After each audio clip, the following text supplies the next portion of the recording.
Waiting here for a couple minutes for our streams to start going on our YouTube channel, at least, so we can share that in our link. Let me pull that up here. Our YouTube channel. You can hear me now. See, I'm there. It's lagging, so I'm going to share this on Twitter. In the meantime, so what we're doing today is Freddie is going to talk to us a little bit about anarchism, which to me, and we were talking just before we went live, I understand as a governance system, quote unquote, or a lack thereof governance, but it's to replace a governmental system. And how that may coincide with an economic system like socialism, because I hear people call themselves anarchist socialist and anarchist libertarians and things like that. And we know anarchy isn't just chaos. That's not what it means. So I don't understand it completely. And Freddie is an anarchist by self-described motives anyway, and is going to explain at least what it means to him. And then I'm going to throw some things back and forth. So you can go ahead and start while I share this link, and we'll go from there. Okay, well, I suppose the first thing, what I really want to avoid is getting into is kind of a thing about semantics, about what words mean and whatnot. But in a sense, I'd describe anarchism as almost the opposite. It's kind of not a system of governance, but it is an economy. And I think, first of all, we have to look at what do we understand an economy being? What actually is an economy? I mean, well, first of all, you go for it. What would your understanding of an economy be in itself? Well, now that could be a very, very long conversation, because what we understand, as the exchange of value and goods and resources and things like that, because, like I said in our last episode, is I don't really want to make my own clothes. So somebody that knows a seamstress that knows how to do that would really be great for me to get clothes, so I don't have to do that myself. And that starts creating a need by other people. So instead, what does an economy do? Would be a better question. Right. What's it for? Why does it exist? Right. I would argue that it exists to meet the needs of people. Obviously, you can interpret that in a lot of different ways. So if your need is you're a rich megalomaniac who wants to control everyone, you can create an economy to meet your need. Which we have. Yeah, right, exactly. So I would argue that an economy should be to meet the basic needs of everyone. So we can roughly agree that food, shelter, education, healthcare, they're pretty good kind of left-wing kind of needs, if you like.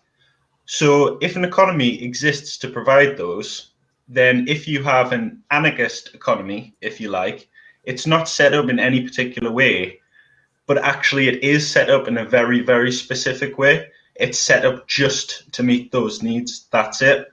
And what an anarchist would argue are kind of a very hardcore anarchist. I'm not hardcore, but I'm kind of in that direction. They would argue that to meet those needs, you don't need any kind of social structure whatsoever. Not social structure. You don't need any kind of structure of dominance. You don't need titles. You don't need positions, anything like that. You just need people agreeing to meet those needs, and that's it in a nutshell. So you're talking about a consensus community, right? Essentially, yes. I'm talking about what I think our natural state is. I think that's the default model, because it was for most of human history. And in an extreme situation, we revert back to that. Okay, now this would line up with what we would consider direct democracy. Yeah. Where every decision, major decision of policy goes directly to the people for a vote, and whatever the majority, stands out, or whatever you set the limit to, 60% have to agree for this to pass or fail, or whatever it is. But it doesn't function through a representative democracy or a representative republic like we have, and you elect people, they go up, they're supposed to be representing your needs, but they do their own shit. Of course, because as soon as you elect them, that's the end of democracy at that point, or that's the end of I suppose it still is democracy because I'd argue in a lot of ways, and especially people who are more anarchist than me, that democracy isn't really a very fair system and a very fair way of doing things in the way we understand it. Some people would argue it's kind of tyranny of the majority, if you like, and then that's in a working democratic system, which we don't have anywhere in the world. Most of the time is you get to a point where you give up your democratic power as you cast your vote, because then the power is transferred to somebody else. Absolutely. It's a purge of your power. So you can't really have a democratic anarchist system, a lot of people would argue. However, you can have loose forms of democracy. So if you have a small group of people, a show of hands, things like that, small kind of votes on decisions, Okay, that now what kind of thing about would naturally happen. what about worker organizations like these seamstresses who come together as worker co-ops and they say, because we're trying to uh, uh, we have to mesh our commerce. Okay, if we just call it that, not the market and any of that, but our commerce for each other, because we do want things. We wouldn't be able to do this if there wasn't some kind of activity and people creating these things, right? And people having a need or a want for these things. So to facilitate that, a lot of us push toward an economic system known as socialism, where the workers own those means. So all the seamstress, there wouldn't be somebody who owns the factory and then everybody fucking bleeds their fingers to death for pennies. Every seamstress would own a share of that company and the profits and a say in everything that gets done. Now, how that democracy in the workplace is structured, of course, most people, like our co-op is, it's equal. I mean, everybody has a fair vote. They have a fair say. They can come forward with, issues or grievances or any of that to the membership. And, of course, the bigger it gets, the more difficult it will be to manage policies and information among people and getting everybody to take part.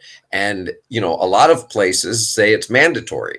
That's not really an anarchist view, right? To say that it's mandatory for you to take a vote as a member, or you're not really exercising your membership rights. So how does that coincide? Well, it's difficult because obviously we're going to have something like that as a transition to a kind of more total anarchist society. There's no way around that. You can't just snap your fingers like that and everything just suddenly becomes completely sort of egalitarian. Now, the problem with worker co-ops, and there's a lot of very, very good things about them, is they become like almost like a feudal guild system, if you like. So what we describe as feudalism on a very, very basic level, like in villages, was still a relatively anarchist society back then in the kind of Middle Ages and sort of medieval times, because states couldn't exert that kind of power over little villages and things like that. They effectively ran themselves, but they had a certain goal that they would have to move towards, like paying this tithe to the Lord or whatever every month. So it's not that anarchist, but it's probably more anarchist than what we have today with a tax system that's taken directly from your pay and things like that. So in this kind of society, you had guilds as kind of industry began as cottage industries, and they were kind of similar to unions in a lot of ways, but eventually they get powerful and then they control the market. And it's almost, how do you stop that happening? How do you keep it pure? Because at some point, a lot of these guilds would have just been workers, people who were specializing in something. But how do you stop them getting that control once they band together? Mm-hmm. And that's the issue with, once you concentrate industry, you inevitably get this. But we are now at a level of technology, if you like, where we don't really have to concentrate industry in the same way anymore. We're at the point with like 3D printing and aquaponics and things like that, where you can have a farm in the middle of a city, you can have a factory in a tiny little place in a village. It's a different game, if you like, than it was before. We don't have to think about things in the same way that we once thought about them, if that makes sense. It does. No, it absolutely does. And I think you're right that these are transitional steps. I mean, one of the first things that we have to get people to recognize is that capitalism is, an absolutely failing system that supports a continued oppression of people through mechanisms that are far beyond some of our control. And it's driven by the greed of resources, which money is just a mechanism to acquire those resources. And the people who have the money know that. They know that it's just a monopoly game, and the only way you buy property on the game is by having these slips of paper, or at least having them credited to you somehow through that banker, and that gives them the control of the resources, which therefore gives them a certain sense of. Now we get into the psychological aspect of it, the social psychological aspect of it, that gives them a certain celebrity status. You look at Elon Musk and the Bezos, and then people want to aspire to be them because they're driving flashy cars, flying around in helicopters, and going off into space. And it's the American dream, or it's the Western dream. It's the ability to do whatever you want in this capitalist society. You can be a lottery winner, damn it. And if you just strive hard enough, and you pick your bootstraps up high enough, I mean, they only go so high, but if you can shove them up your ass far enough, you can be successful in this system. And that's what they keep preaching to people. And we know that's not true.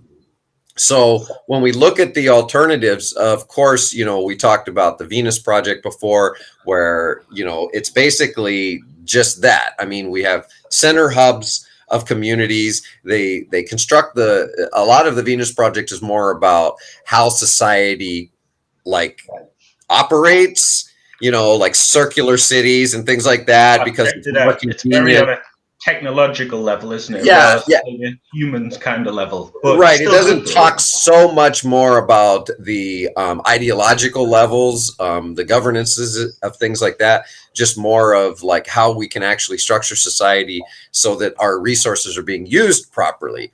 But in order to get there, you have to change the mentality, the cultural mentality of people, and it's pretty difficult to get people to understand that, and I don't know where it leads and where it ends, because to be honest with you, there's so many conflicting pathways at this point, with the rise of cryptocurrency and this idea of decentralization. But what people don't understand is it's still fucking centralized somewhere.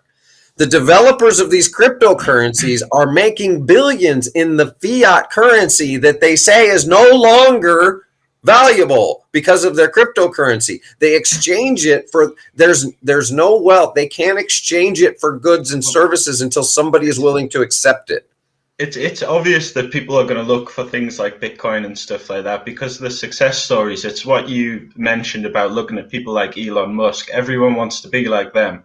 So when most people look at the biggest problems in their lives, one way or another, it comes down to money, and you can't afford shit. And that's most of the time for most people. Being poor, or even when you're not relatively poor, you're always worried about something. Even when if you're middle class, you've got mortgage payments still and things like that. So you look at these people and you think they've got a lot of money, so they must be happy.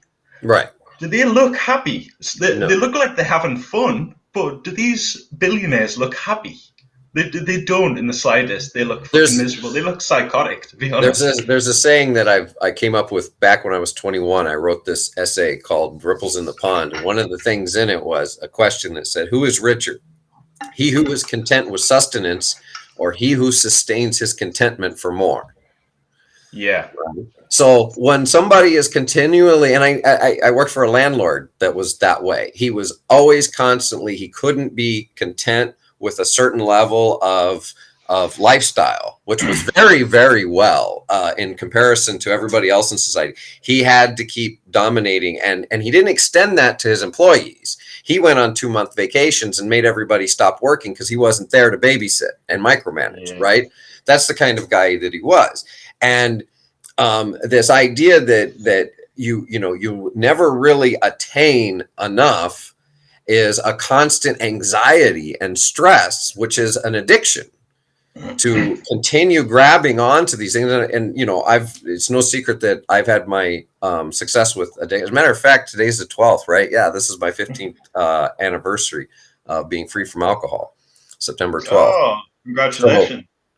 you know, I've been in the recovery community for a long time. 2 years I worked in a treatment center where, you know, we had people straight out of fucking prison with, you know, serious drug charges, everything from, you know, meth, opioids, fentanyl. People, unfortunately, there's 4 guys in the period that I worked there that got out and are not with us anymore, you know, for various reasons that had to do with their addiction. And what I like to tell people is everybody's an addict. It doesn't Yeah. matter. It just depends on what you're addicted to and how it affects your life. You can be addicted to good things for you, which is what we want to try to strive to be, you know, is to find the things that are good for us and be addicted to those things. And we can also be obviously addicted to bad things. Work can be one of them. People who, you know, strive for work. Why? Usually, generally, it's power and money to acquire more resources and power and money and prestige among, you know, their class or whatever it is, you know. And that creates this anxiety because we're constantly, especially in America, we're constantly competing, one-upping our neighbor, you know, having a better boat than your neighbor down the street and all that other bullshit that goes along, the commercialism and materialism that has been created in the United States.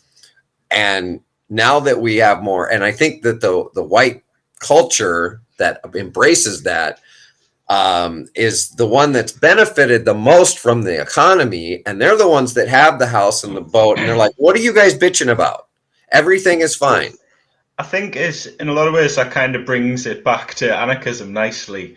So the idea is that you can't be really happy, or it's very, very rare to be happy, or well, let's not say happy, let's say get this fulfillment in society.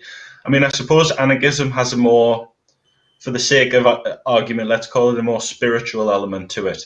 That people aren't really fulfilled in the way they are. That when we talk about the basic needs, so you take socialism, for example, that would strive to meet the basic needs, so everyone would have healthcare, food, education, Well, things like wait, that. let's stop. I got to stop you there so we don't have a misnomer. Socialism is not a governance system. That it's not to provide health care, fire departments. That's social responsibility. Socialism is merely the elemental commerce system where the ownership of the commerce is by the workers and not some tiered class of executives and owners. We'll say social So democracy then. social responsibility, and they people confuse this all the time. Social responsibility is schools, bridges, healthcare, you know, clean water, electricity. That's social responsibility. That's something that we come together and we pull and we say, I don't want to build a road in front of my house, so I'm willing to give a little bit of what I got toward those resources so that you can build a road in front of my house. I suppose what I mean is probably when I say socialism, I'm talking about social democracies, kind of like Northern European countries. Right, Which and that's what I was going to say is people use that mixture, which is basically capitalism with a high level of social responsibility. Right. Yeah. You look up. I encourage people that see this and yourself to look up social responsibility on the internet. It's well defined as that's what it is, and it's for me because I believe that socialism is the transition into what you want. I truly believe that. I believe that as workers gain more of the benefit of their labor, and they're able to make decisions for themselves, it kind of coincides with running into what you're saying is having smaller units, tribes of individuals making decisions for themselves where they're not affected by other things. But that still takes us to how do we structure the social responsibility aspect of things in an anarchist society? That's my biggest question. So how do we get roads, bridges, schools, things like that that are basically an encompassing social responsibility, and guarantee those things as people as rights, so that they don't slip through the cracks? Like someone like me, I was born to a single mother. an only child, abused by fucking horrible people in my life that didn't give me opportunity and lift me up. Whereas my landlord was he was the same age as me, born into a rich family, right? Him and his sister were coddled, sent to private schools, and then his dad helps him buy his first business, right? He knows he's no smarter than me because he's admitted it. And he's said it in conversations. He goes, I know, Johnny, you're much smarter than me, but blah, blah, blah, blah, blah. But his ticking of affluence in his life, that privilege, refused to allow him to accept certain things and let go of his dollar, right? So how do you guarantee that somebody, that the system of anarchism, however it's laid out, still protects the vulnerable? Those are my biggest questions in that. Well, basically the big misnomer, and I think it's this insidious message that, like, kind of, call it capitalism, call it feudalism, whatever, is imprinted, that any system kind of other than itself has to be flawless.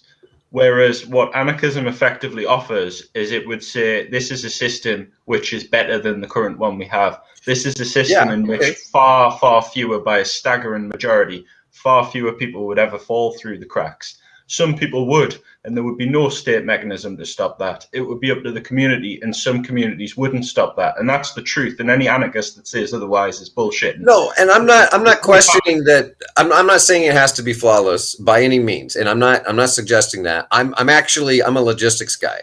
So I'm being pushed more into the operation, setting up the standard operating procedures for our co-op. And in our consulting business, I've been asked to maybe take on a few jobs that are specific to writing those plans, because of, okay, now we know what we want to do. Let's make a flow chart and show how it's going to work out. Now, it's not always going to be perfect. Like you said, you're going to run into things, and then you're going to have to add to that chart and say, hey, you know what? This happened and we didn't know that was going to happen. So now if this happens again, here's how we handled it. And you'll circle that in. So my question is, like, I'm interested. How would a system look where we still have, like, would we still have schools and roads and things like that? Like, how does that still get done in a governmentless society is my question. Well, schools, it's an interesting one. It depends. First of all, it would depend on which anarchist society. All of these societies would structure themselves differently. You might get a really extreme kind of primitivist anarchist society that decided, like, technology was wrong. They would decide not to build roads, and there might be a far more advanced one who are using aquaponics, solar panels, everything like that, that decide we're going to have the most high-tech roads. Okay, now let's go with one that wants roads. I'm curious. Let's just go with one that wants roads. How does that like, how do you go about building roads in an anarchist society where you don't have a government that like dispenses the incentive, which is what money is, right? They incentivize the production. That's in theory what money is created for, to incentivize the production of society. Now, the problem is, in capitalism, they give that money to the lowest or highest bidder, and then they don't trickle it down. In a socialist society, right, you would only have worker-owned contractors. So anybody who got the contract for building the roads would be an equitable company, and you wouldn't care, right? Well, so I guess that's what I'm asking.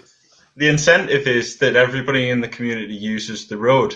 So if there's a huge hole in the road, nobody can use it. So the larger argument to this that makes it make more sense is, far more often, and I think nearly everybody can identify in this, power structures like government, local authorities, things like that, are far more often standing in the way of you trying to do things than they are helping you do things. They are now. I live in a kind of cluster of villages that have got maybe 500 to 1,000 people tops. We could find among those people who knew how to fix roads. We could find volunteers that would get together and help patch up a road. If we tried to do that, they would all get sued by the council in our area for, like, trying to maintain a road that's not their responsibility to maintain. I would say it opens up far more avenues to do more things than it closes down.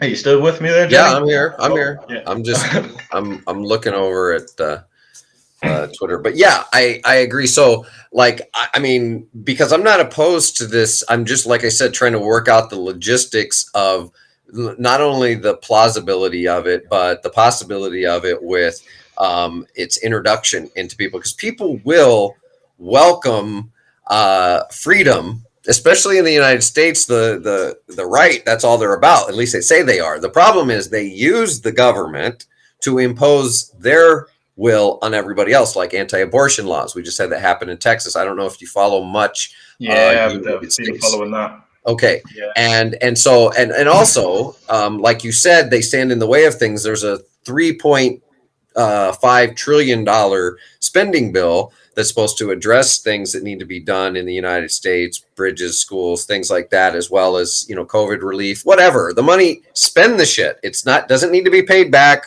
We understand where money comes from. It needs to be pushed in because it's been restricted for so long that but it needs to be put in the hands of the right people.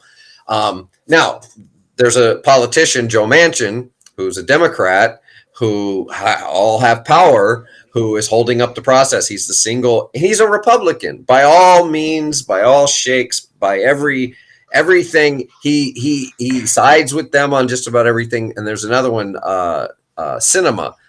Kirsten Sinema. And, she's corrupt, and it's been publicly exposed that they're like on the payroll to Exxon. And, I mean, it's all there. His All of them daughter, are. his In one daughter way or another. made millions off of jacking up the price to the EpiPen, right? And she's under investigation for that shit. And it's no big deal. These politicians, he's on fucking talk shows this morning saying that he doesn't support the $3.5 trillion spending bill. And he's the only single voice right now that's holding it up and causing shit because it's passed the House and now it has to pass the Senate. And I told everybody this was going to happen. Everybody was celebrating when the House passed it, like, yay! It's not done yet. It isn't signed by fucking the president. So what are you celebrating? Because we know these things always get watered down. So like you said, the government typically stands in the way of us taking necessary steps to facilitate the things that get done, regardless of the economic system that's used to do that. The government stands in the way of doing that, because even with our exploitive capitalist system, the government can make rules that say the money has to be given to companies that pay equitable or this or that, Oh yeah, it's not a free market at all. An anarchist society would be a truly free market where you don't even have money. That's how free the market and that's where we get into like the 100 years from now type of thinking is what I'm saying. Not right. But right now, I suppose at the end of the day, the government is not just kind of standing in the way because of this kind of like it's actually being done deliberately. They're deliberately stopping people. They're making people. Oh, yeah. The EU specifically are quite terrible for this. When you look across Europe at things like small energy projects and things like that, they are determined to they've actually got laws which shut things like that down to like kind of maintain profit incentives for private industry effectively. But in terms of politicians and things like that, at some point we're going to have to just ignore them. And when we start doing that and just start doing things without asking permission, that's when they're going to become impossible to ignore, because they're going to come and try and stop you for what will seem like the stupidest little things, like setting up community farms and things like that. You're going to have riot police and stuff coming to shut these things down because they can't allow these things to actually happen. It's happened before, probably in America as well, but in the UK, these sort of things happen all the time. I'm sure you have things where you have like Native American preserves that are just trying to kind of like live off the land, and then you've got like the army showing up and things like that. We had Standing Rock. Did you hear about Standing Rock? That might be what I'm referring to. Yeah, it was the water protectors. This was a few years ago. It was actually before Trump was elected. It was going on during that time. And Obama didn't do shit about it. He stood there and let the local law enforcement, militarized law enforcement, shoot these people with water cannons in the middle of winter. And all they were doing was preventing a pipeline, an oil pipeline, from going through and over their waterway, because it had gotten rejected by the northern community, which was all primarily white. So the northern city said, we don't want it north of us polluting our water, put it south. And they agreed, fine, we'll put it south. Then the indigenous people said, we don't want that shit. We don't. And they said, oh, too bad, fuck you. We don't support any treaties. We don't care about you. There was a long standoff, and they ended up starting the pipeline like 3 weeks later. It leaked, and it's still been leaking, and it's still got problems. And you know, what we said, look, it's going to leak. We know it because they all leak, and people don't want that shit polluting their water. Well, here's the hard part, right? So let's say we have a society, let's not call it socialist or anything, but let's call it a strongly left-leaning society that has relative fairness, okay? And they decide, we need to put this, I'm just pulling things out of my head here, we need to put this pipeline that somehow transports antibiotics to this key part of America where hundreds of lives are being saved. But there's a potential if this pipeline bursts to damage this community.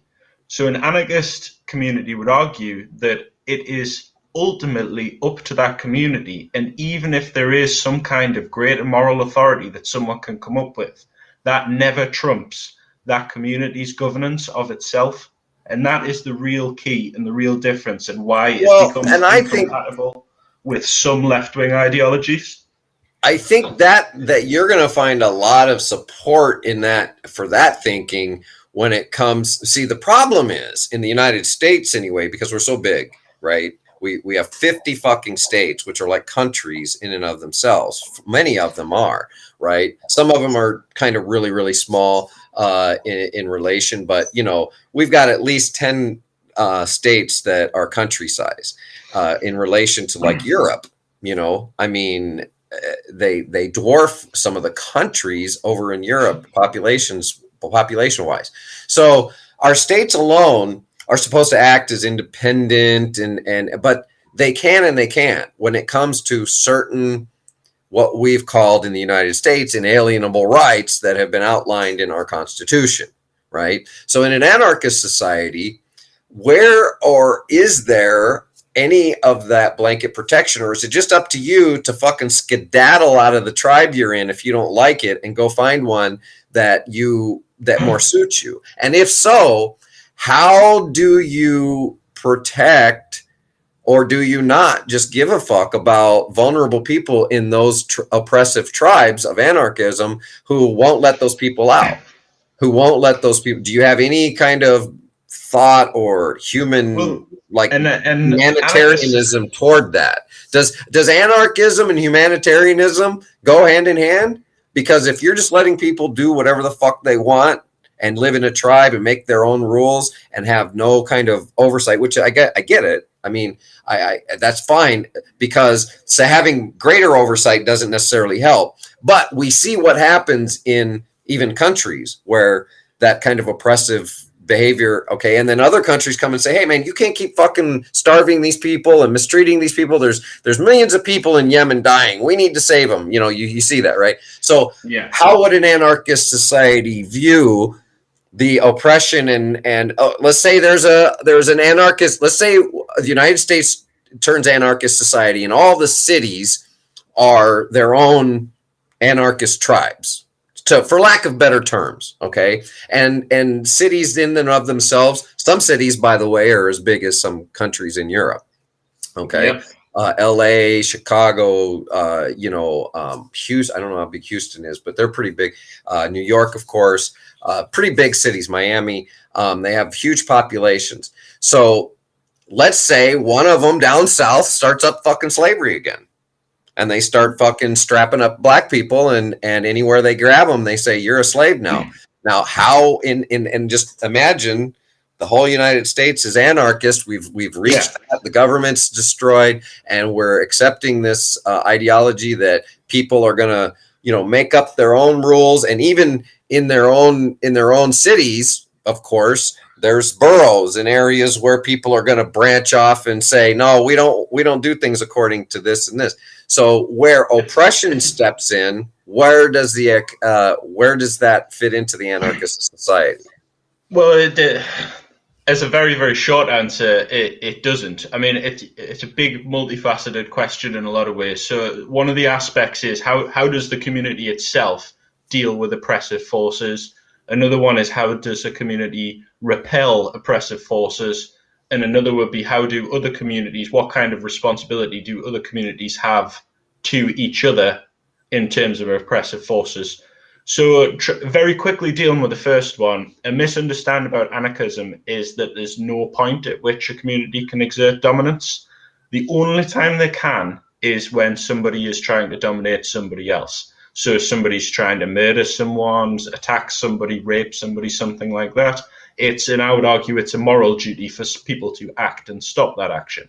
So we would call it infringing on somebody's rights. So if you're infringing on somebody else's rights, then there's a responsibility.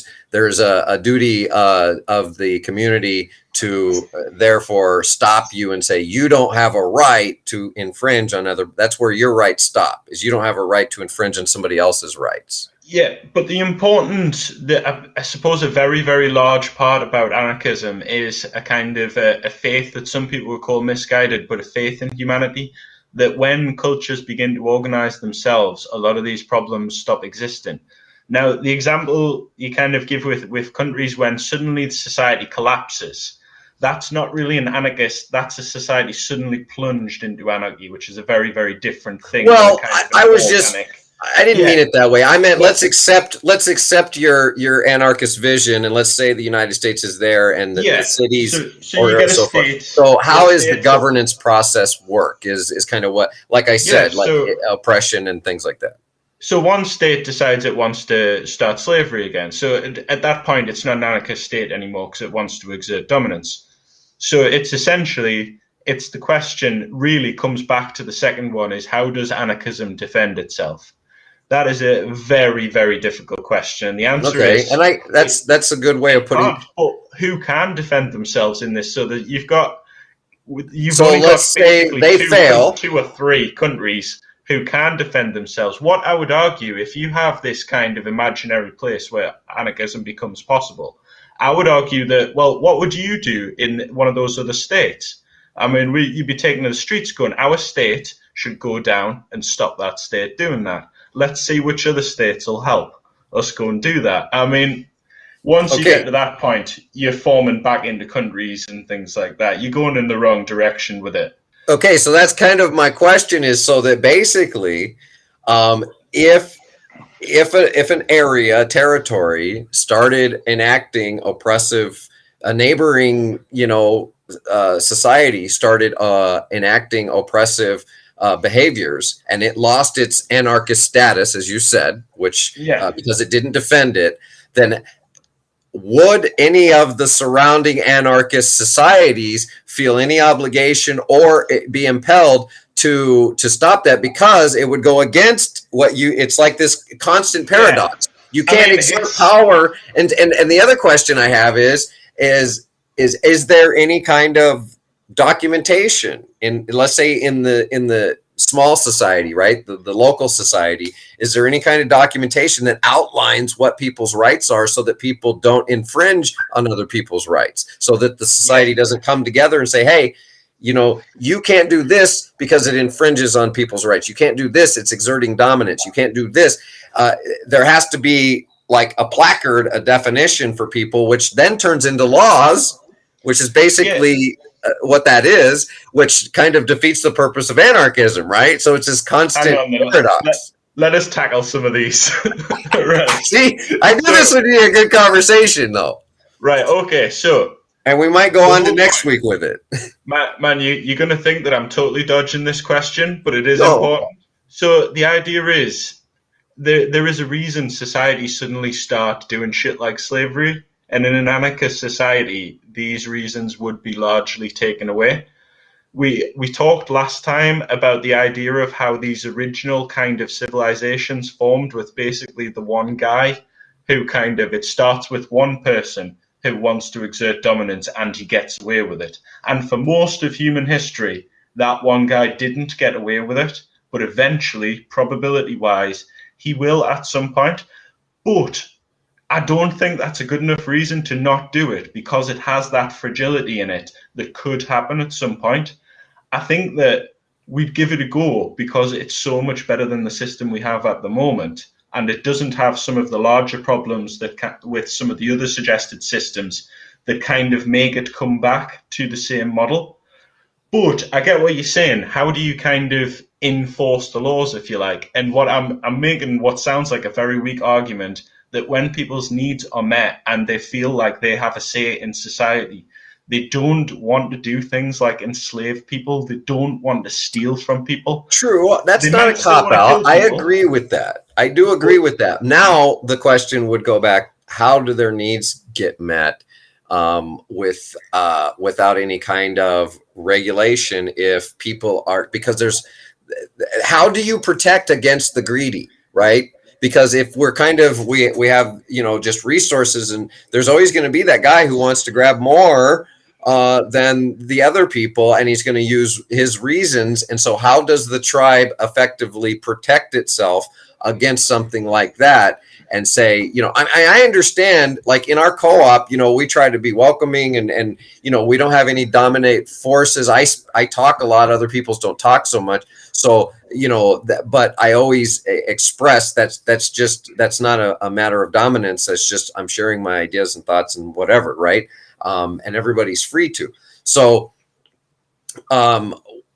like, you understand what I'm saying is how do we protect, because I'm coming from the other end of it, from the unprivileged end of it. And I see what the privileged do, and what those that exert power, that are bigger than other people, that are stronger than other people, that, are better at a sport, or they gain people's, see, how do humans initially get that first pinnacle of edification from others? It's that scarcity, exaltation. basically.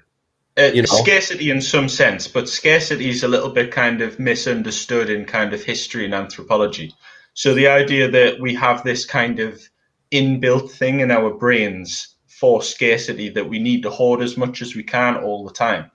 I don't think there's any evidence for that, and I would challenge it on the grounds that very early kind of hunter-gatherer or kind of hunter-gatherer plus societies didn't have these scarcities for the vast majority of the time. There were so few people that the land could provide. Everything was in abundance. Yeah, that's why they're talking about the Native Great Americans. Reset. Yeah. So now we've reached a point where we can actually provide most things in abundance, or at least the basics. It's completely like sort of political will, if you want to call it. Oh, it absolutely is. We can produce we have enough plenty of food, resources. we can produce it in small enough spaces. Cities are an issue. There's a lot of controversial kind of anarchist opinions about cities.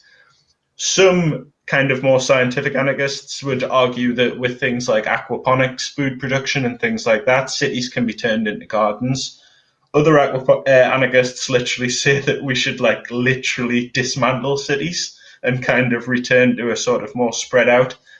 They would be an issue, but these issues excite me. It's not like putting out fires when you look at things like kind of communism or capitalism or social democracy. The issues that are exciting, like how can we do this? We have a completely new model. Let's look at how we actually can do things, Yeah, well, I think I agree with that too. I mean, what if what's working doesn't work, then you keep trying something until you find something that works, or something that's better. As it's better than what we've got now, and that's right. A low bar, man. That's a really low bar. Exactly, and in the society that we, human society, that's doesn't matter where you live. Human nature is that people will reject change. Most people, the general population, will reject change until change forces them to accept it. Things like your social media platforms changing how they look. Remember Facebook changing multiple times? People are like, oh, I fucking hate this, and then you don't even remember what it looked like a month later, and you're so used to everything, and you don't have a choice. You were forced into that change. If asked about it, you're like, no, I like what I got now. Other people little bit more innovative, the thinkers who are changing things, they're a smaller population. They're the ones that are kind of setting the trends and saying, no, I want to try something new. I want to try something different. Me, I'm like, everything is a loose nut, man. Everything is a loose nut. It can always be tightened. There's always something that can be tweaked or done differently. If we're doing something this way and it seems to be working well right now, that's just a model for us to improve on it. That doesn't mean we're stuck in this position. It means we can move forward from this. And if later on, and this kind of comes with technological, like tech things, like developing a software, things like that. You upgrade, you add features, you continue to enhance it. Sometimes you have to, because the things it relies on are upgrading and updating. And then sometimes you're updating it for its base features and how it presents to the user. So the same thing can be applied to the structure of our society and how we do things. My biggest questions are how we guarantee people's rights, how we guarantee people get those basic needs met in an anarchist society so far. I'm still wanting to hear the outline of how those things are and I know it's a much longer conversation. I don't expect you to tell me now. I'm just sharing with the audience that, I want to know more about how we are able to guarantee that poor fucking kid who's born to horrible fucking parents is going to be protected somehow. I can give you a hypothetical, or a couple of hypotheticals if you like. So when you've got a small community, I don't know, 30 families, 30 households, something like that. If that's happening, everybody's going to know about it. Now, I'm not necessarily saying the community's always going to have the right approach, but the community is going to try and solve that problem. And that kind of says that the state always has the right approach, but it absolutely doesn't. No. I would say the community, a lot of the time, state failed me my whole life. They didn't intervene in any of my abuse, so they didn't fucking help. The couple times that there was even a hint of it, they didn't follow through. And then there's parents who do get in trouble for shit that's benign, that isn't even, reasonably abuse of any kind, and they're getting their kids taken away for allegations that the state is overstepping their bounds. So I totally agree with that. But again, it's more about ensuring equal opportunity, making sure that somebody in a community, look, I know a lot of homeschool people, right? And those fucking kids are dumb. They don't know basic math because the parent hasn't gotten them. They're 12 years old and they don't know basic fucking arithmetic. And I've seen these interviews with, like, live interviews with people talking and like bragging about, I was standing in line with somebody to get a tooth looked at for free. It was a long line. They do it once a year. And standing in line with a family and all three of their kids, she was sitting there doing homeschooling with them. And they seemed fine. But I knew fucking people growing up who were homeschooled. And so that comes back to I know these small towns in rural fucking America. Yeah. And it makes me wonder because if they're perpetuating an unhealthy ideology within that small community, and that festers. That's why the United States is what it is, because these small, they're out fucking cheering Trump. We love Trump. You know what he just got done doing? He got done being the MC at a fucking MMA fight with his son. So he's fucking commentating. The former president of the United States, the reality show host, is commentating an MMA fight, and the people in the crowd are, we love Trump.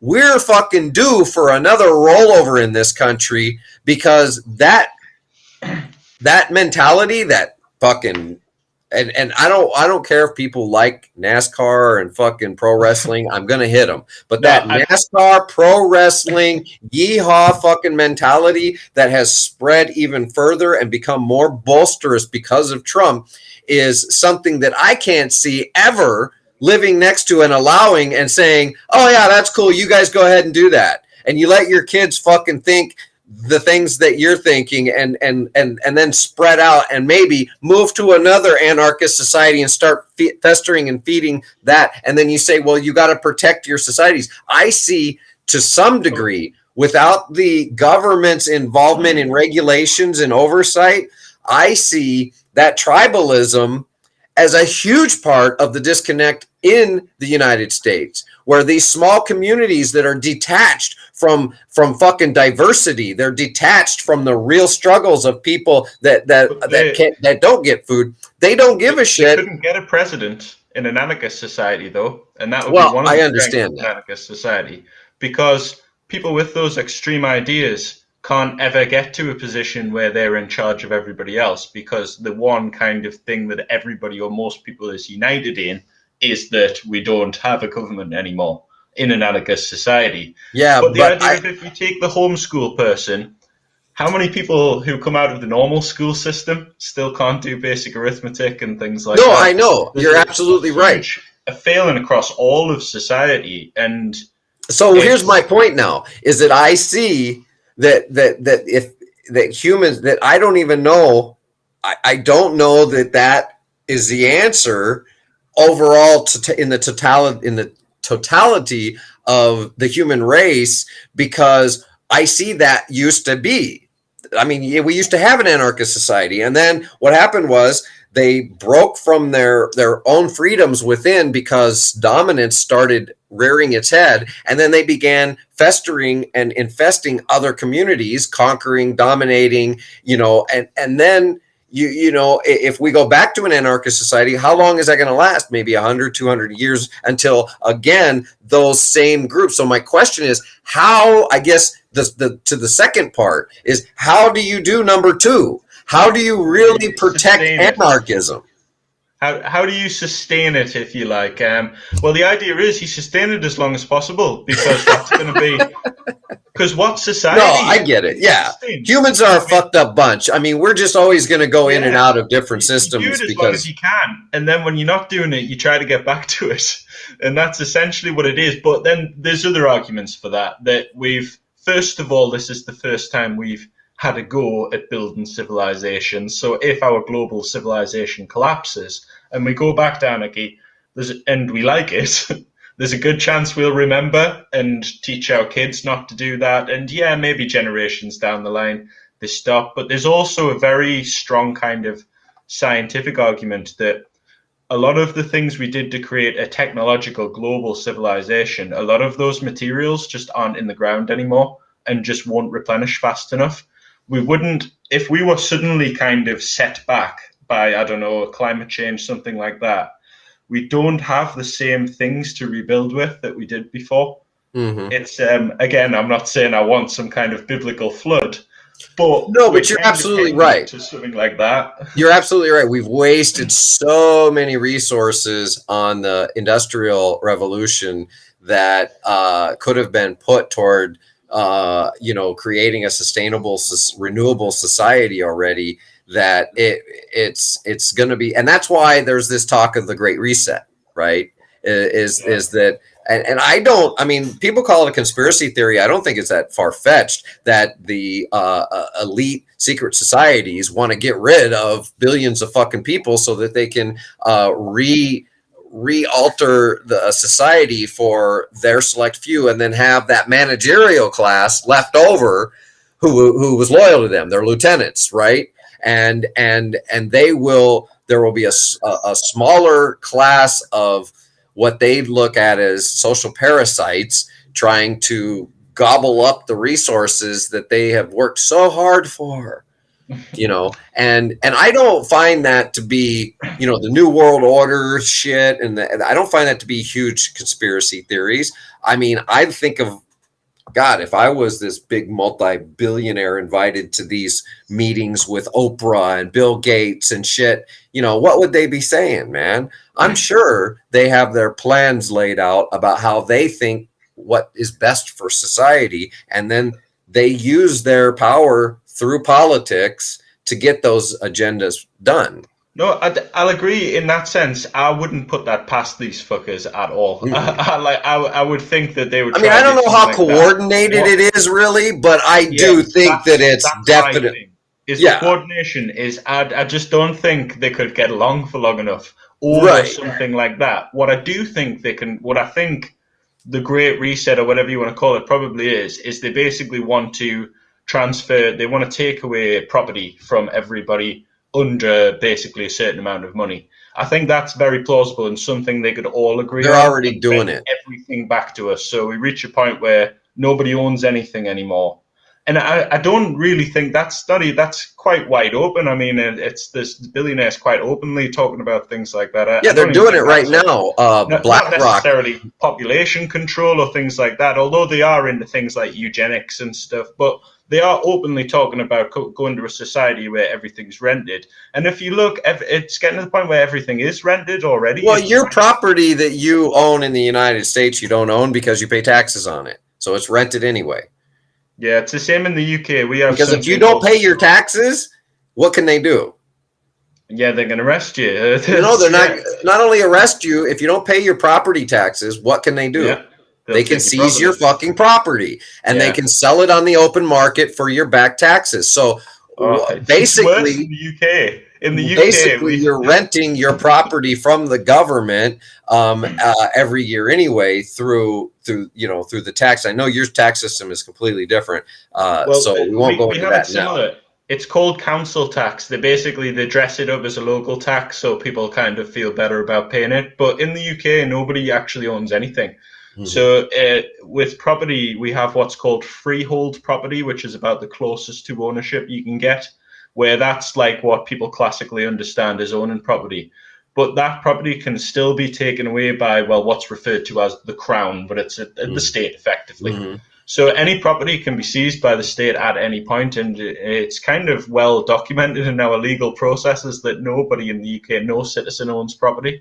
It's Mhm. everyone thinks the UK is some kind of like very kind of free left leaning. It's It's only super. because you have a smidgen of fucking national health care. That's it. That's the only reason Yeah, people in the United States think that you have some kind of we are shit like above us. fucking like Dungeons and Dragons land. Like we are so backwards. It's unbelievable. And people in the United States don't understand is that our all of our shit was basically uh, kind of A shitty knockoff of yeah, ours a shitty knockoff of of an the already British thing. shit It system. wasn't Europe. It was Britain in particular that Yeah. the United States was bouncing its law system off of its economic system and all of those things. So it changed a few things like its government system. Because it wanted to be different. It didn't want to be associated directly with the crown and its Yeah. governmental system and Didn't want parliament and royalty. all that bullshit. So it created Congress and the House and the Senate, which made it look different and new. And we're the new, and it was right for a few hundred years, a couple hundred years. It was like now look at it. Everybody's like the U.S. is shit. Even the people who live here. There's only a percentage of the people who are yeehaw USA, and most people realize that the country isn't the greatest country on earth.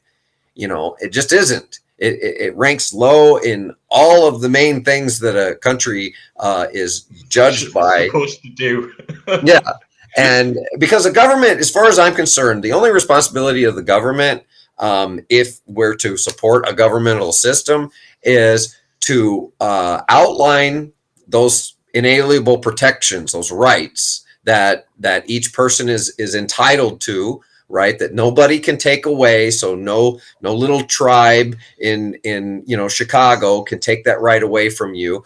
The government has kind of outlined saying, guys, you can do this, you can do that. Okay, so outlining your rights and enforcing the protection of those rights and providing the resources available for communities. Now we get to this community, providing the resources available for communities to aspire to their needs, right?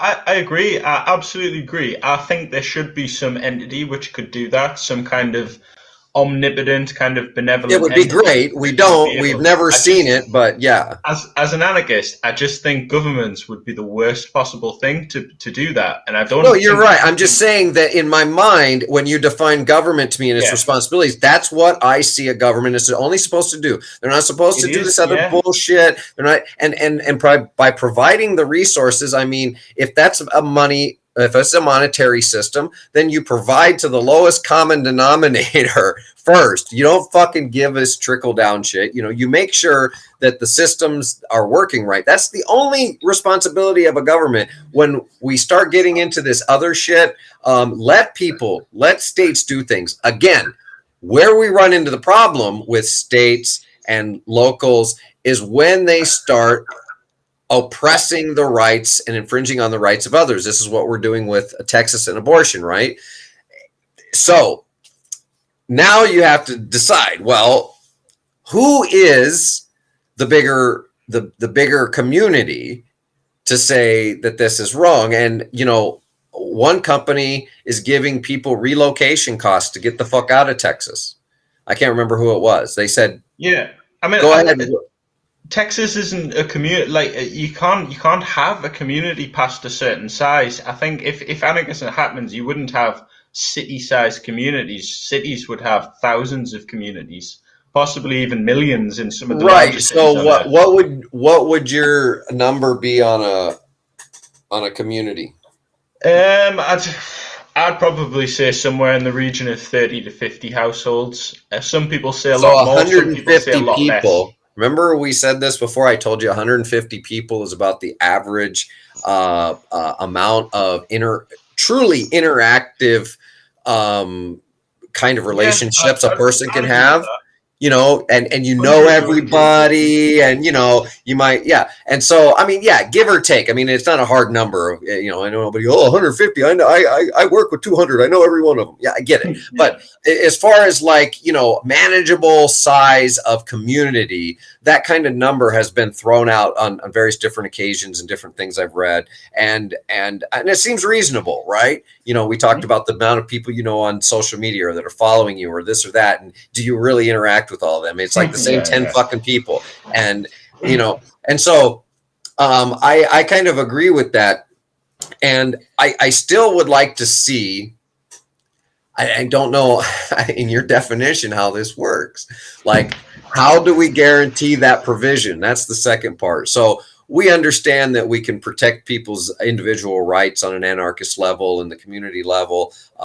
But where is, like, say in the United States, would the United States even be the United States? It wouldn't even No, be. There is no no, it country. would just be a big piece of land that See, doesn't I belong guess to anybody. I'm taking it. You're taking it beyond in the mental respect, taking it beyond the I shift. get I Like, get where you come from. Yeah, so you would have a well, loose kind of because federation. I'm a borderless dude. I'm anti-border. I'm a fucking Yeah, human. I was born on this planet. I don't know what this whole US thing is all about or nothing. I should be able to walk over there just as much as I should be able to walk over there. And yeah, I don't that's see no natural, fucking, isn't it? yeah, I It's a don't. So natural thing I to do. get the whole idea of getting rid of countries and things like that. Again, I just go back to the concern about protecting people's rights and then making sure that their needs are being met, and how, as a larger group, how that would be.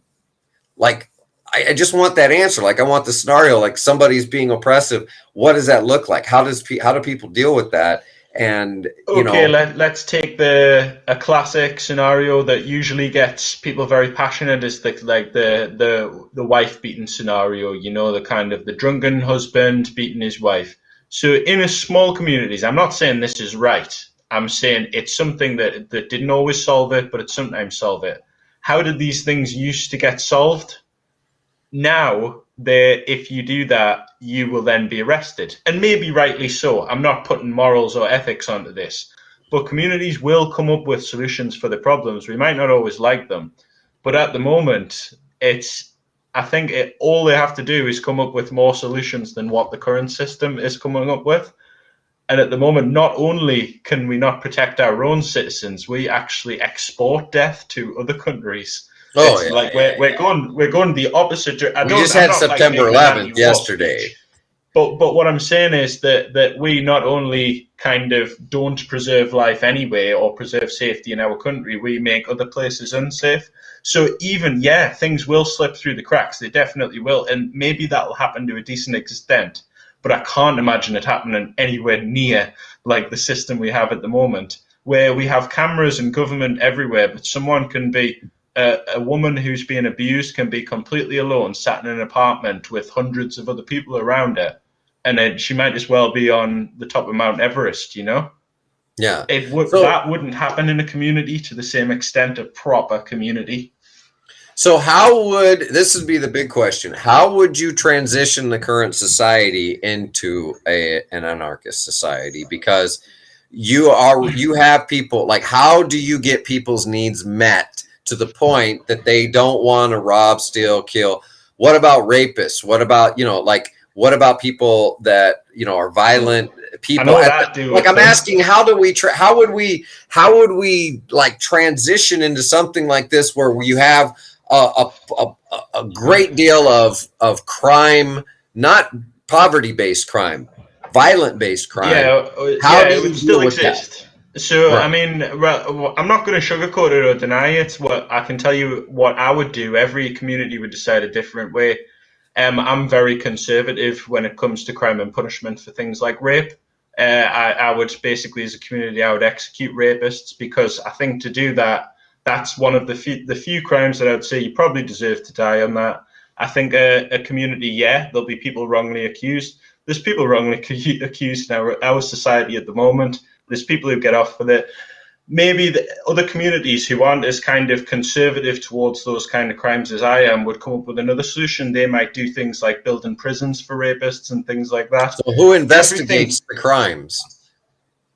You know. yeah, they would investigate as a community because investigating where you've got 100 to 150 suspects and everybody knows each other and things like that, I'd say they could probably a lot of Well, the no, time let's say like come up Emmett with, Till, right? Emmett Till is a famous case where this woman accused a man of touching her, a young black man, and he was lynched, yeah, dragged, killed, and that.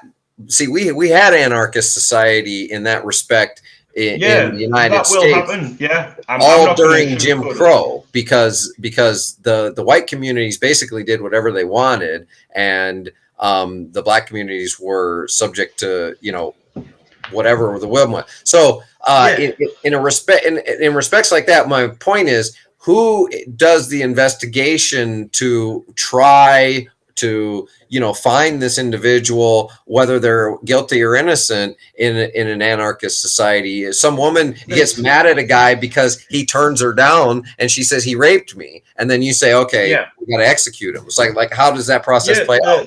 it would be different in every basically community. I would imagine that there would be some kind of like a system where each would get their chance to say each version of I mean, like events. now we have Everybody knows forensics, them. we have DNA. I mean, Maybe, a small yeah, community we is could not have going to things. have a DNA lab to prove or disprove something like that, right? Yeah, So but a lot of them would because you can get like that. It doesn't mean all of our technology is going to disappear. no, no, We would no, I know still have the that. same things, and we would still have people who know how to use those things. They wouldn't be police. They would people who have an interest in it. So Mhm. because people would still specialize in things, even if you took away titles, there would still be specialization. People would naturally get good at certain things.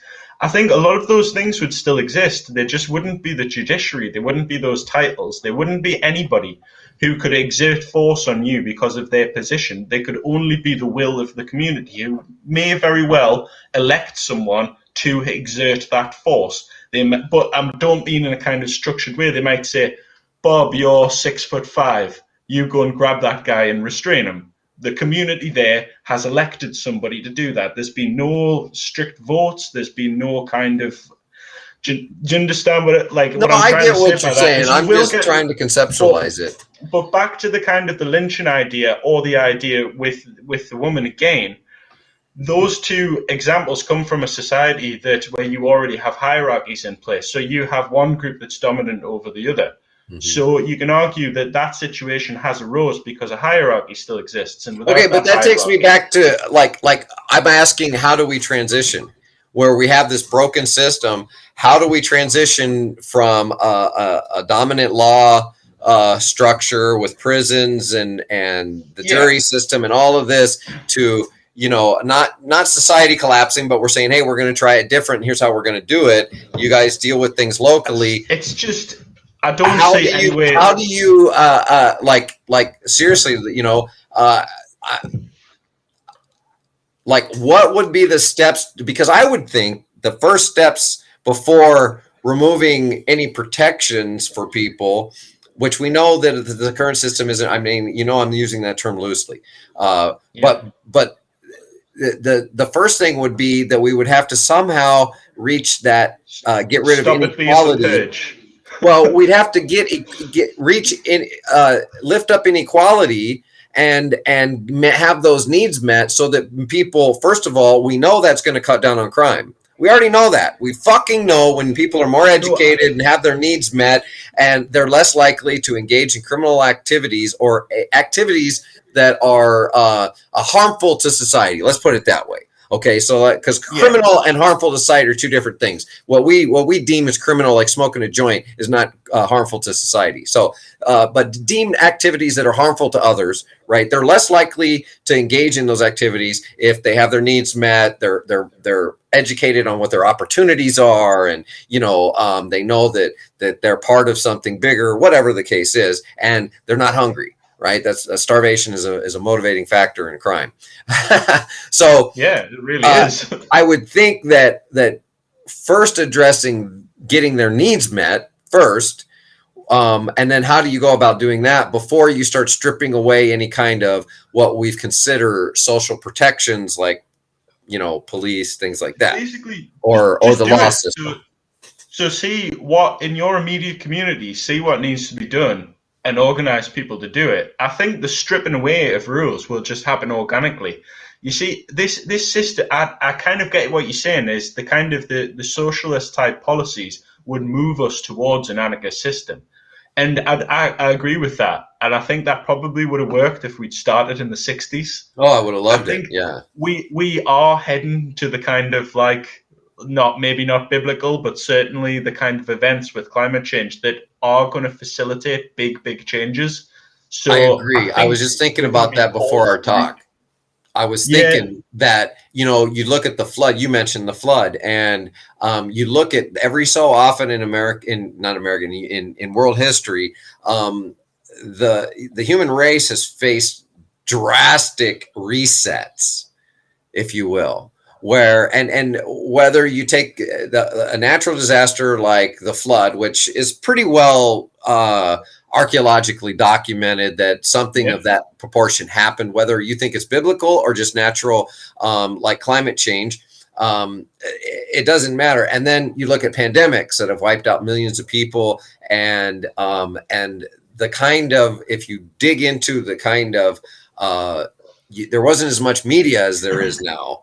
So you don't realize the kind of power grabs that happened as well when entire communities were wiped out. And some of those yeah, places were abandoned, but places that would have had resources would have just been taken over by people who had the means to take over those resources.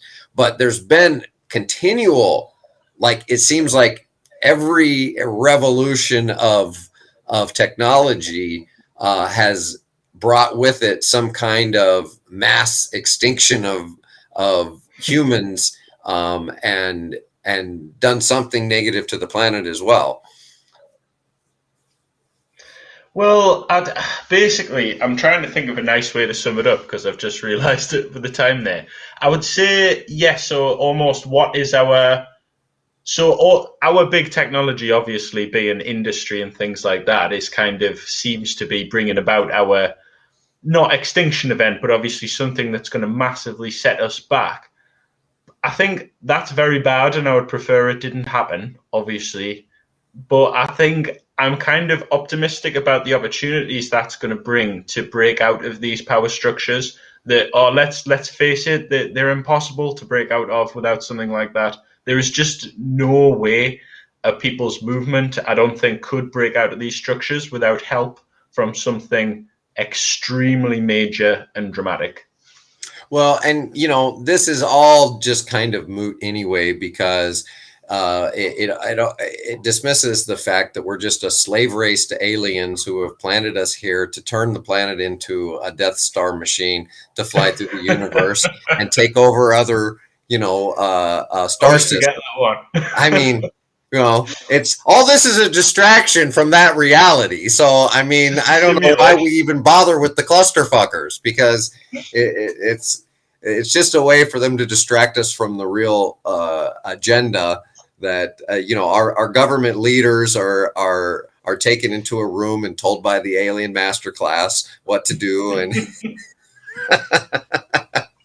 but I mean, I think there's a large population of the people that would be great for a reset, as long as it doesn't include the mass wiping out of millions of people at the behest of the elite.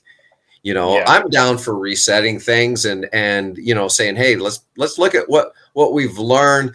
Factory reset on your computer after you've spent so much time putting a bunch of bullshit on it sometimes makes it faster, right? Cleans it up. Yeah. Well, I don't have a problem with that kind of thinking, as long as the reset, right, the reboot after comes with the kind of structure and equality that's meant for humans. And some of it means going back to things that worked and adopting new things that we haven't tried that seem to coincide with, the kind of lifestyle that we're trying to bring about for humans, getting rid of this greed, this dominance, these power structures that keep holding mass authority over mass resources that they don't have any more control over or any more right to than you or I. No fucking human has any more right to that piece of land over there than I do, but somehow our government structures has put it together to say, oh yeah, you do.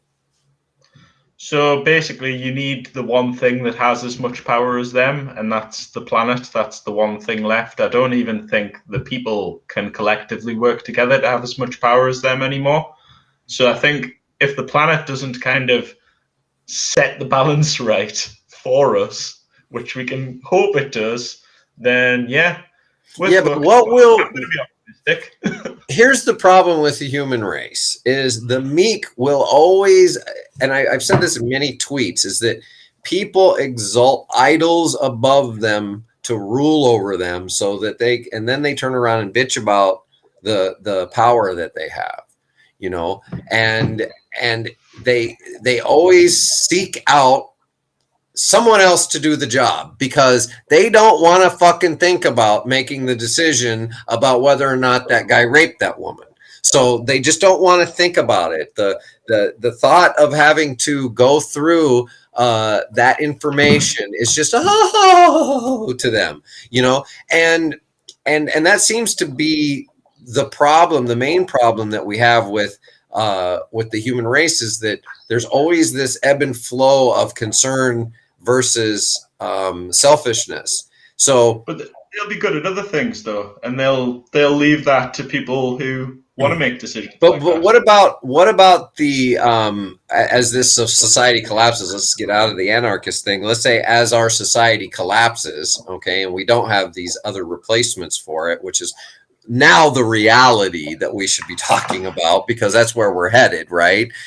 Climate change, economic collapse. The MIT predictions are coming true from 1972 that outlines by 2040, the shit's going to hit the fan, and we're going to have, basic a forced anarchy through a collapse of the governmental systems.